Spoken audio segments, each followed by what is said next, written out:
everyone, it's your boy BrogiNaric, back again with another review, and in this video I'm going to be reviewing Shang-Chi, the latest MCU movie that came out recently, the movie that a lot of people thought was going to flop, a lot of people thought could potentially be a huge hit, and surprisingly it was a hit.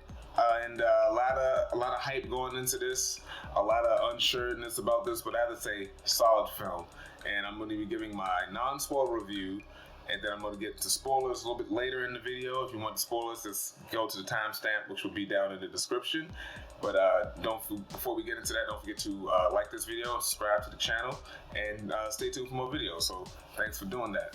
Now, this, as I said, is the latest movie in the line of the Marvel Cinematic Universe. It was directed by an up and coming director. I'm not too familiar with their projects, but it's directed by Destin Daniel Cretton. Haven't heard of him. I'm pretty sure I haven't seen none of his movies before this, but he was tapped to direct this. Asian director. This movie focuses on Shang-Chi, who is like Marvel's top Asian superhero, and they're like, hey, he's Chinese, there's a lot of Asian people, a lot of Chinese people, they love movies, let's make a movie focusing on a Chinese superhero. You know, Black Panther did very well a couple of years ago, for a lot of black people was excited for that one, so let's try to hit the Asian market. Not a bad idea. I would have made the same decision. But the thing about it is, this movie had been in development like before the MCU was like an actual thing, like before Iron Man was officially made. Shang-Chi was a movie they had been planning on making for a while, which makes sense because it's really just a superhero Bruce Lee movie, because that's basically what Shang-Chi is. He's like a mythical version of Bruce Lee as a superhero, and that would be pretty easy to make, especially if you made the Blade movie, which was like almost like a kung fu movie with vampires. Why not do a martial arts movie with vampires? Why not just do a martial art movie with I don't know, an evil martial art guy? Like, it's not that hard to do.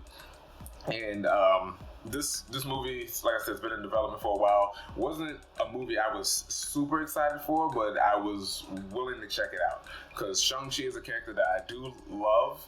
He's not like my favorite character, but he's part of that Marvel Knights universe, basically. Like, if you saw the Netflix Marvel shows where you got more of the street level heroes, he usually hangs out in that level. Like, he does a lot of crazy shit, but he's usually on that street level, because all his powers is really he just does martial arts very well. He's very good at various martial arts, and that's the thing that really was going to be held on a pedestal with this film, was the fight scenes. And I have to say, the action in this really, really good. So the synopsis is, Shang-Chi is this guy in America who's in San Francisco, has a regular job. He's been there for like 10 years, and then out of nowhere, some martial arts dudes attack him. He gets called back to by his father, because his father is this big international criminal, and he's brought back by his father to unleash this plan that will lead them back to this mystical land where his mother comes from.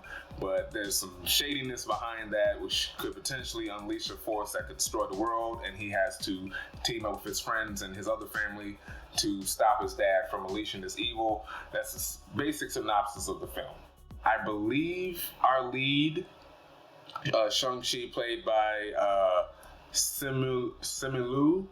I'm going to mess up a lot of these names. I believe he's an actual martial artist, and he does a very good job in his stunt work.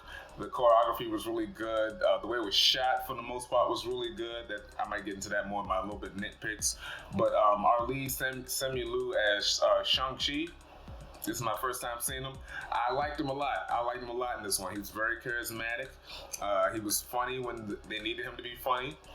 He was badass, like I said, his fight scenes when they needed to be, and when he had his dramatic moments, I thought he did very good. He was very charming, and he was entertaining. I recently watched Henry Golding in the Snake Eyes movie, and I thought Henry Golding was boring as hell, and I thought this guy was really, really good. So they did a good job with their casting pick for the lead character, and I can't wait to see him in other MCU projects, because this movie did a good job of being an origin story, but it wasn't too bogged down with other MCU stuff kind of raising it up a little bit. You know, like so even to a degree, like well, not even to a degree, but like sort of like with the Spider-Man movies, where a lot of it focuses on the MCU as a whole, as opposed to really getting deep into who Spider-Man is. This movie at least lets you establish Shang-Chi's character without too much interference from the outside MCU, which I thought was a very big plus about it. And as good as Shang-Chi was in this movie, the standout for me was the main villain of the film, his father, Wen-Wu, played by Tony Leung. Fucking great. I heard he's a very big Chinese actor in the Chinese cinema. He does really good in this. He's great in his action scenes. He's great in his dramatic scenes. He just has a cool presence about him. He was dope. He was a really good villain. I would put him definitely in the top 10 of the MCU movie villains, maybe 5, but definitely top 10. Great villain. Loved him a lot. The way he uses the rings, because he possesses these 10 rings. He's the leader of this terrorist group called the 10 Rings, which has been mentioned since Iron Man. The 10 Rings, the group that kidnapped Tony Stark, were working under the banner of the 10 Rings, and he's been around for a while, and he was awesome. He's stern when he needs to be. He's not necessarily funny, but he has there's a softer side to him that you also see to combat his serious darker side. Really great villain. He was awesome. Another standout in this movie, not familiar with this actress, Minger Zhang, I don't know if I'm pronouncing that right, but she played Xiling, who is Shang-Chi's sister. Badass. She was awesome as well.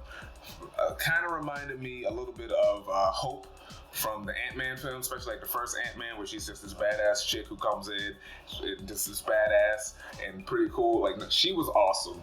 I can't say too much about her, but she was really cool.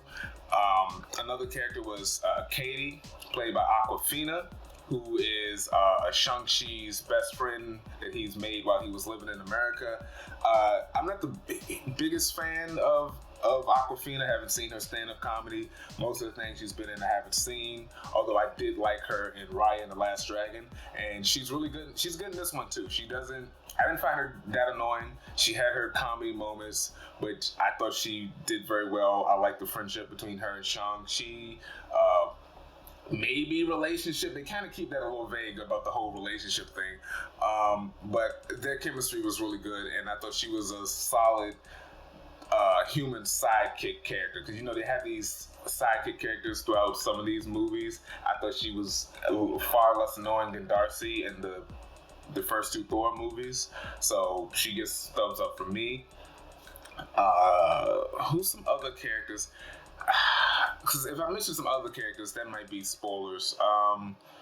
There was Razor Fist, who was one of the bad guys, played by Florian Montanaro, whatever. He was Ivan Drago's son in Creed 2. Would have been my pick for Colossus in the X-Men, but he was fucking chose for this role, which I thought was a bit of a waste, but he was good in his role. The special effects on his Razor Fist was really cool. Doesn't do a lot, but we shall get more of him later on. There's a cameo from a previous character who has a connection to the Mandarin. He's in this movie. He's in this movie a lot more than I thought he was. He's kind of a positive, but he's also a bit of a negative. I guess I should say it. Okay, so Ben Kingsley in this, he reprises the role of Trevor Slattery, who was the actor that portrayed the Mandarin in Iron Man 3 that pissed a lot of people off, so it took them another, 7 to 10 years to finally give us the actual version of the Mandarin. He's in this. He is funny, but he's also a bit of, some of the humor's good. I don't think it's all great, but he was a fun addition to the cast. I'll say that much. So main positives: action, really good. The soundtrack, not the soundtrack, the score is good. The soundtrack is fine, but the score is really good. Special effects, really good. There are some similarities to Black Panther, where at the end it's a big battle, big CGI fight.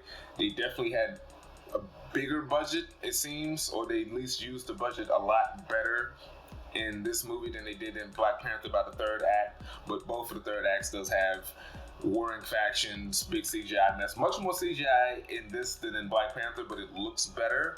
Although the way it was shot, I thought it was a little too blurry. Blurry, and the contrast was taken out. It was kind of saturated or desaturated. Didn't really stand out that much, which I thought was disappointing because other scenes were very vibrant. I thought that was kind of why did they go in that direction? I get it was cloudy and everything, but it didn't stand out as well as it did. You do get a kaiju fight. That might be a spoiler, but there's a kaiju fight. Yeah, that is a spoiler that I think about it. Fuck it. There's a kaiju fight. Wasn't expecting that. It was interesting. There's two post-credit scenes, both of which are good. Sometimes Marvel will do one good one and one kind of just, oh, here's a joke. But no, both of these end-credit scenes are very good.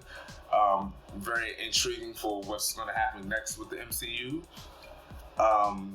Another negative. Some of the fight scenes I thought could have been shot a little bit better. Like if they would have zoomed the camera out just a bit more instead of that zoom in, you kind of see what's going on. They did that a little bit at certain moments, but like I said, for the most part, they handled filming the fight scenes very well. I guess you could say some things about the pacing. The story, there's a couple of things with character motivation. I would have to see the movie again that might be questionable, but like I said, as a whole, it still really works. So I say all of that to say, for a grade, my grade of Shang-Chi would be a B+ or a 8.5 out of 10. This is a solid entry into the MCU. Much better than what we got with Black Widow recently. Some people say this is top tier Marvel. If you put this as one of your top 10 favorite MCU movies, I understand, I get it. I don't know if it quite hits top 10, but it's still pretty high. Like I said, solid film, definitely one of the better origin movies. It's great to have a MCU origin movie that's not just copy and paste Iron Man, you know what I'm saying? Like, I'm glad they avoided that trope. I like the brother and sister dynamic between Shang-Chi and Xialing, very good. The family drama, very good. The story, very good. Like I said, it's really, really, really top, man. You gotta check it out. It's worth seeing. And that's pretty much all I have to say for non-spoilers. So stick around, and we'll get into spoilers.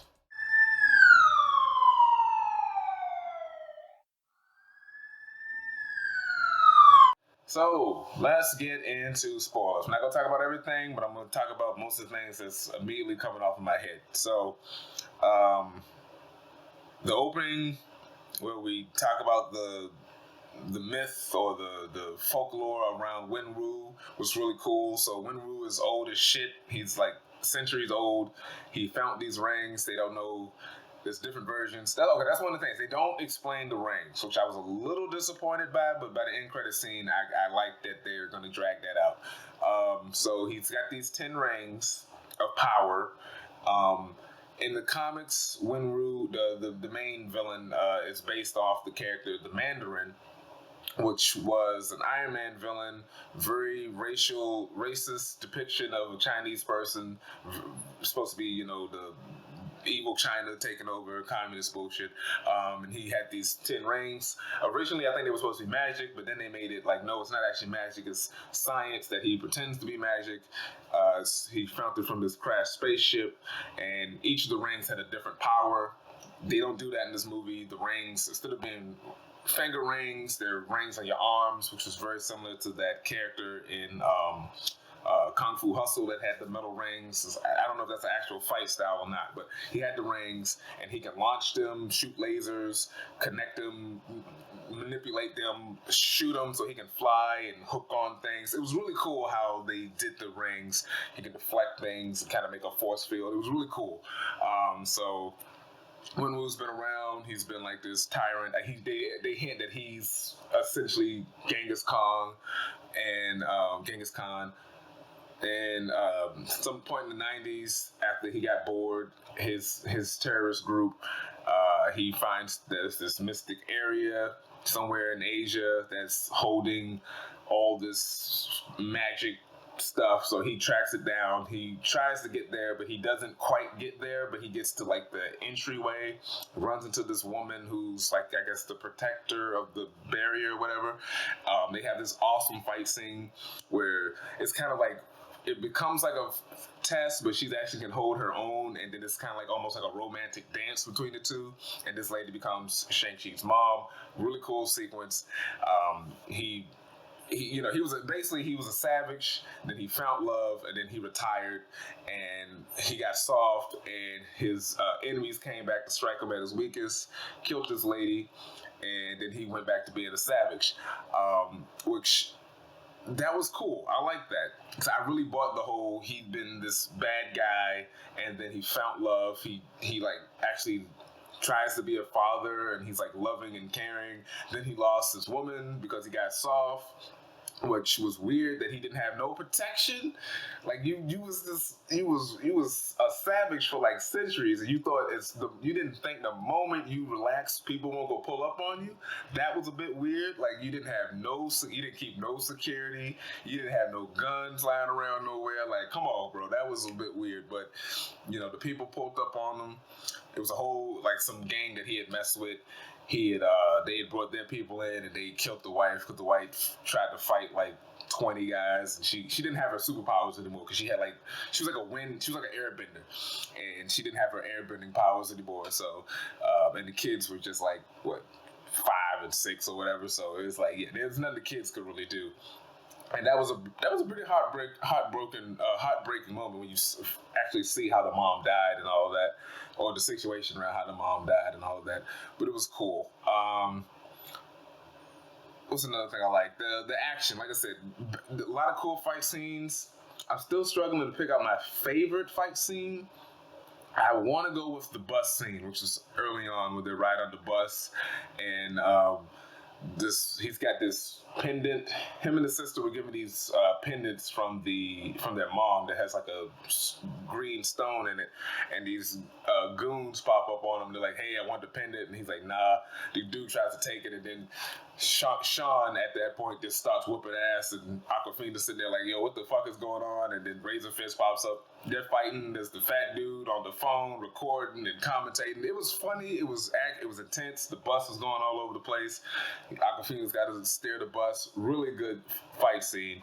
Like I said, I also like the opening scene with the mom and the dad fighting, and that turned into like a romance and all, like a romantic dance and all of that. The fight on the side of the building was really good. And the final fight was cool. I liked the fight with him and the dad.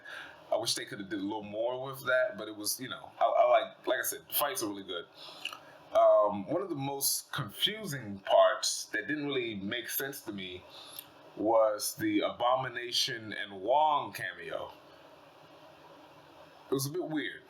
So after they get attacked on the bus, and he explains that he's not who he really is to Katie, he's like, "Hey, my sister messaged me. I'm gonna go to track her down to warn her that our dad is attacked. He wants us, and he wants our pendants." So we find out that his sister, in the time that she's gone, she ran away from the father as well. And instead of just living a humble life, she's started her own underground fighting ring that people gamble on and stuff. And she's like the head person of it, and she's also like the top fighter or one of the top fighters. And they have this fight between her and her brother, which is the introduction to her. But we also see before that there's a fight between Abomination and Wong, and I'm like, why is Wong in like a underground fighting thing? Maybe he just needed to relieve some stress. But the weird part after that was when he won, he made a portal and forced Abomination punched through it. The portal came back and he knocked himself out. But by the end of it, it was like Wong and Abomination were like kind of buddy. And I'm like, is he working with Abomination? Or like, is Abomination working with him? Is Abomination part of some weird government Avenger initiative team up thing? Because when he made the portal for them to go back, it looked like there was like a containment unit or something. I'm not sure, but I'm like, so are they just letting various criminals relieve some steam by fighting in this weird underground fight thing, but they got to have a chaperone with them. Like, I don't know. It didn't really make sense to me. I don't know what that's building to. So that was a weird cameo. But I did like Wong in the movie, especially by the end with the end of the movie where he shows up at the restaurant to talk to Shang about the rings, and also the end credit scene, which I'll get to that a little bit later. But that's earlier sequence did make sense to me. The Death Dealer, I don't know why I thought he might have had a little more to do, but he was just kind of there. Cool look for the Death Dealer. He was the guy that was in charge of Shang-Chi's training, who beat the shit out of him a lot when he was a kid. Didn't talk. He was sort of ninja guy, but he cool look. I was expecting maybe there might be a little more to him, but not really. Ronnie Shing, he played John, who was like the sister's right-hand man at the fight thing. I know he's a comedian. I'm not familiar with his comedy, but he did good in this role. The few scenes that he had, I thought he was going to be in a little more and be annoying, but he wasn't. Like I said, the most annoying character who was a little hit or miss for me was what's his name? Ben Kingsley as Trevor Slattery. Now that was funny when they were locked in the prison and they heard the noise, and we find out that Trevor's been locked up. He was going to get killed by the Mandarin, but then the Mandarin he did he said he did a performance of Macbeth, and that convinced the Mandarin. They're like, hey, this guy's kind of funny. I'll keep him around. And like Aquafina's character said, so you're basically his jester. And he essentially is the guy's jester, but he's been locked in this dungeon for a while, but he gets to perform occasionally for the Mandarin, which I thought was kind of funny, because there's that scene when the Mandarin explains, like, hey, a couple years ago, these fucking random terrorists tried to use my 10 rings gimmick as part of their gimmick, and then when they needed a face of terror, they chose me, but they chose a actor to portray me. But when they came up with a name, they just called him the Mandarin, which was, they basically named him an orange. Like, that was kind of stupid of them, which I thought was kind of a funny take on just the Mandarin character in general, which, like I said, is not the best character. He's he's not my favorite Marvel villain, but he is a big Iron Man villain. But he is also a racist fucking depiction of the Chinese culture. So I get why they were, shitting on it. And then there's the other thing about the movie.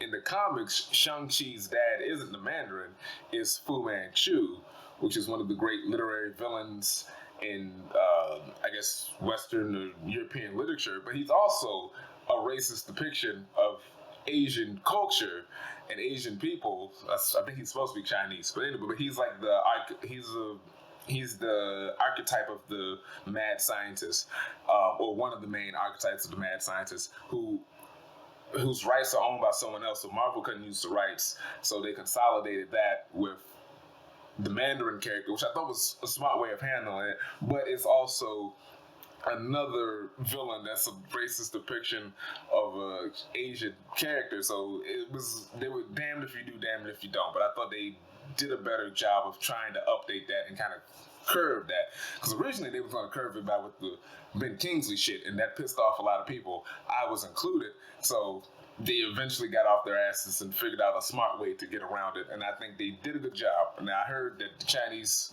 is not fucking with that, so I don't know if this movie is going to be released in China.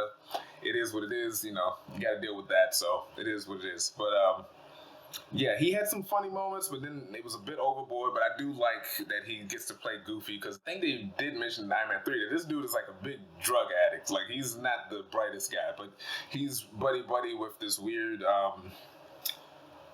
creature, mystical creature that's what did Aquafina? It's like a combination of like a pig and a turkey or something like that, but it's got like 8 legs and it's got these 2 wings, but it's like no face and it's furry but feathers. It was weird, but it was kind of adorable, I guess.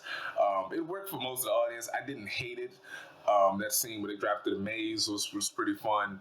And when they get to the village where his mother was from, we meet his aunt, Ying Nan, who was played by Michelle Yao. She was awesome. She came in, added some gravitas, and she helped them learn a little more about their mother. She also taught Shang-Chi the way of the dragon, I guess. They work with this great dragon, the great protector, that stopped this evil soul-stealing monster being that could have been unleashed into the Earth realm. Because I guess it's a different dimension basically, and it could have been released into the Earth realm. But the dragon helped them stop it, and all their other people in their world, kind of almost like Avatar a little bit in terms of the different nations coming together. But anyway, and the dragon's scales are powerful, and they made a whole containment wall behind the scales, which the monster can't break through, and all its other little minions can't. And that's where we get the armor, the red armor, which I remember when I first saw that image, I was like, it didn't look that good, but seeing it on screen, getting the backstory behind it, it worked for me. And his is red, the sister gets one that's white. They don't explain if there's a difference between the red scales and the white scales. I think they're just the same, because the dragon was like red and white, and they covered some of their weapons in the scales and all that. I like that. That was cool.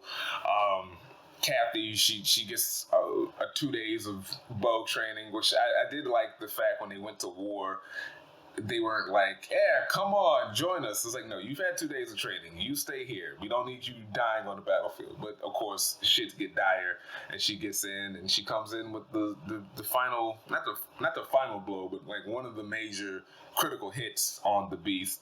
Now, I was thinking that the Beast was going to be Fing Fang Foom, which, if you're not familiar with the character, he's an old Marvel villain.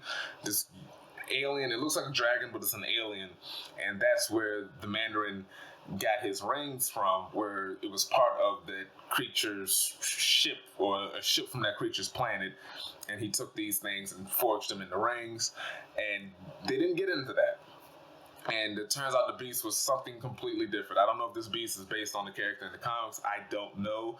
I was kind of thinking that this Beast and the other minions might be deviants, as a connection to the Eternals, because the Deviants are these weird dragon-looking things. So maybe, I don't know.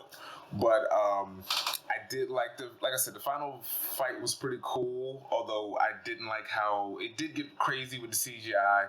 I didn't like that it got all gray and blurry. It was a little weird looking. It should have been a bit more vibrant, in my opinion. And it could have stood out a little more, but it is what it is. I did like when he was riding on the dragon, he fought and he was fighting. And I also liked when the sister was riding on the dragon too, because I was like, she should be able to do it as well. And she did. The fight between Shang-Chi and his dad was cool. I wish they could have did more with it, but it was cool. And did the dad sacrifice himself? Yeah, he did, once he realized that he was being mind controlled or tampered with by the Beast, because the Beast could sense that he had enough power to potentially unleash it, and he did, and he got sucked into it, because his whole plan is like, I gotta get back to the home planet, or to the home realm, to save your mom, because she's dead, but she's not really dead. She's locked behind this door, and I can unleash her. I liked that like the reason he was being more active now is because, I guess for 10 years, this thing's been fucking with him, and he's just been playing the long game until he was ready to attack. He's like, okay, my kids are finally strong enough to help me, so now I got to get them involved, and now we got to go track it down. I like that. That was the motivation. I thought was really good for him to be evil, and that sequence where he takes his son to track down those guys that attacked them was really cool. When they go into that I guess it was like a club or a bar or whatever the hell it was, and he kills those guys that were sitting at the table. That was a really good scene, and he's like, hey, are you willing to help me? And Shang-Chi nods, and that leads him down the path of being trained to be the ultimate killing machine. And one thing that they did do that I loved was early on when Shang-Chi tells Katie the story of like, well, my father trained me, and then he sent me on this mission to kill this one guy, but I didn't do it. I couldn't do it. I ran away, and I hadn't seen him for 10 years. I like that he admits, like, no, once you find out who the guy was, it was the father that finally tracked down the guy that killed his wife, and he's like, send Shang-Chi to kill him, because he's like, you have to do this as a way for honor and, further take that final step to truly be, a savage like your dad. And I like that he reveals that, no, I actually did kill that guy. And I don't blame him for that because, I mean, the guy, perpetrated and killed his mom. But also, if I'm not mistaken, in the original comic, that's you're introduced to Shang-Chi. He's sent on a mission by his dad to kill this guy, and I think Shang-Chi does kill him, or he kind of kills the guy. Like the guy ended up having the heart. It's one of the things. Either Shang-Chi does kill the guy, and then realizes like, wait a second, my dad's a bad guy. He's been doing all this evil shit with this guy. I think that's what happened in the comic. He actually kills the guy. Then after doing that, realizes his dad's a bad guy. But in this one, he kills the guy. Mainly because this guy killed his mom, but then he's also like, but I gotta get the fuck out of here because my dad's fucking insane. And I like how the sister's pissed at him because she's like, well, yeah, you left, and now I'm stuck with dad, who's an asshole, because he won't teach me anything because, I look like our mom. I like that it wasn't just like, oh, he hates girls. It's like, no. He doesn't like looking at the daughter because she reminds him so much of the mom, so he just kind of keeps her to the side. I thought that was a little more nuanced there, and like she trained herself. Good shit. Like I said, there's a lot of good shit going on in this. Did I love this more than Black Panther? No. It's good though. Like Black Panther, I fucks with Black Panther. Black Panther, me especially being black, Black Panther hit me on a different level. I don't know if that's the same for the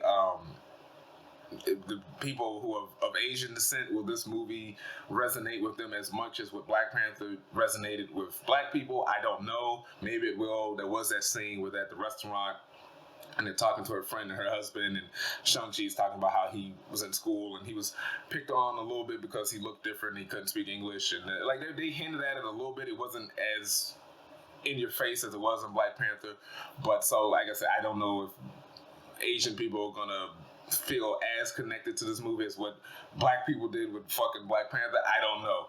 But I guess there is the like I said, the music, the outfits, it just didn't seem as, I don't know if culturally relevant is the right word, but it didn't seem as Asian in your face as Black Panther felt, as black as it was in your face or whatever. So, and most of the characters I liked, but I'm not as in love with them as I was with M'Baku and Okoye and Shuri and Killmonger and even Claw. So, it's like, it's good, but I'm not pinning it above Black Panther. That's just me personally. But there are some similarities, and I think it's a couple of things it does better than Black Panther. But yeah, really good film. In credits, so Wong picks up Shang-Chi and Kathy so they can examine the 10 rings, because when Shang-Chi took the rings, he took like one of the 5 of them from his dad, and then they had a fight, and then after his dad died, his dad was about to die, he gave him the other 5, so Shang-Chi now has the rings, and he uses them for good. And so Wong is like, when you activated the rings, it set off a beacon. We felt the power of it, but it set off this weird beacon, and we want to test him. And so they're looking at, it's him, and then it's a hologram of Bruce Banner and a hologram of Captain Marvel, and they're using their tech to check it. He's using magic. He's like, it's not really resonating on any of our mystic books about ancient weapons. Bruce Banner's like, it's not resonating on any of the metallurgy, like it's not vibranium, we don't know what this is, which I thought was kind of funny that Bruce Banner was the guy to come in for vibranium, but I guess he's also like a radiation expert, so maybe that was the other reason why they brought him in. I didn't like, the thing that annoyed the shit out of me in the scene, I didn't like that Bruce Banner's arm is still in a sling. That makes no fucking sense. And if you're like, well, it's because of the cosmic energy. It's like, he's the Hulk. He regenerates. So if Bruce's arm is still in the sling, that means Hulk's arm is still in the sling, which makes no fucking sense. His body regenerates. Like, if it was the first time he did it, bam, his arm is gone. Okay, it's a powerful Infinity Gauntlet, fine. But it's been like, what, 3 years or 2 years in the chronology, maybe a year in the scheme of things in terms of the MCU. His arm should have fucking healed by now, so I call bullshit on that. Captain Marvel, she's testing it. She's like, I can't compare it to any specific weapon that I've come across, but the rings are giving off a beacon to something. And they leave it at that. And I don't know what that's going to lead to. Maybe Fing Fang Foom. Maybe they're going to build up Fing Fang Foom as a big deal. That'd be cool. I wouldn't be against that, especially if they're going to lead more into this to the second movie, because they don't really explain much about the ring. So I like that they're going to drag it out a little bit. I'm fine with that. The other end credit scene was the sister. He mentioned that his sister was back at the facility dismantling the father's empire, and I'm like, she's not doing that, dude. And of course, we find out she ain't doing that shit, man. She is starting her own empire, but this time it's gonna have men and women and people of all different nationalities are gonna be fucking assassins. It's awesome. I liked it. It was cool. It kind of reminded me of the Red Room a little bit, but it was guys and women. And just a bunch of badasses doing shit. I wonder if she's gonna team up with the Power Broker. If you've seen Falcon and the Winter Soldier, two badass women who are leading these shady ass criminal empires. Maybe there's gonna be some beef between the two. I don't know. And it does say the Ten Rings will return. I'm guessing either the Armor Wars show, the Riri Williams show, or the Ironheart show, or maybe Cap 4. Those would be my three, and I guess Shang-Chi 2 or whatever. But those, before that, I'm thinking either Armor Wars, Ironheart, Captain America 4 might be when they pop up. But who knows? But really good end credit scenes. Really solid film overall. This was, like I said, a lot better than I was expecting. And it was a great introduction to a new player in the MCU. I can't wait to see him interact with the other Avengers, because that little bit at the end, I liked his interaction between there. And one of the things, like, he has the 10 rings. Shang-Chi doesn't have powers in the comics, but I guess they got to give him some sort of a boost to fit in the MCU movie realm. Hopefully he'll only use the rings sparingly, because I guess he's got the good energy, so he won't go bad or whatever. I don't know, but I would prefer if he only brings out the rings when shit is really bad, and most of the time he just relies on his martial arts skills. But that's just my hope for the character. Like, hopefully they don't make him too OP, but then again, it's like, well, why not make him OP? Everybody else is OP, so fuck it. I don't know. But anyway, those are my thoughts on Shang-Chi. Let me know what you thought about the film in the comments. Don't forget to like this video, share and subscribe, and stay tuned for more videos. Peace.